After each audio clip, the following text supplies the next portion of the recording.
Welcome to another video of our beloved Chelsea. In this video we talk about the punishment that our club will or will not suffer.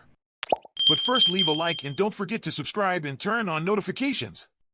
Chelsea have been told they're likely to avoid any straightforward punishments for allegedly breaching the Premier League's Profit and Sustainability Rules, PSRs, as the league threatens yet another crackdown on regulations. It's believed that clubs will learn within the next 2 weeks whether they're likely to face any charges for breaching financial rules, with both Nottingham Forest and Everton said to be at risk after all 20 clubs handed over their accounts for 2022-23 by December 31st, with any charges being announced by January 14th. The Toffees have already been smacked with a 10-point deduction in November, which they appealed against, but Forest are believed to be skirting the line given their heavy spending after gaining promotion from the Championship.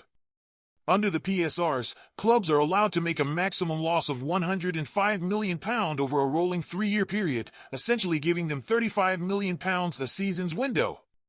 However, if a club was to be in the EFL for 1 or 2 of those years, the limit is even smaller, meaning they'll have less of a window to work with when it comes to dealing with financial losses. It means that Forest only have a £61 million limit of loss, £13 million for each of the 2020-21 and 2021-22 seasons where they were in the Championship, and the usual £35 million for Premier League teams after they gained promotion.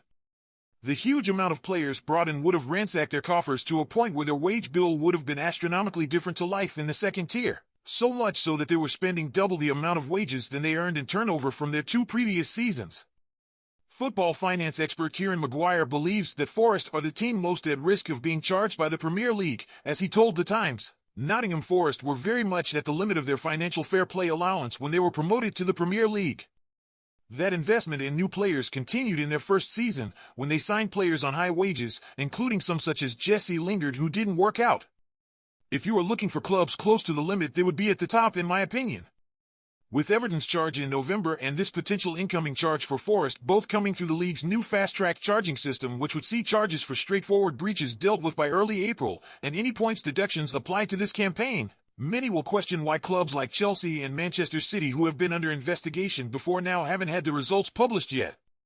138437485 5146 1383290429445 138437485 5146.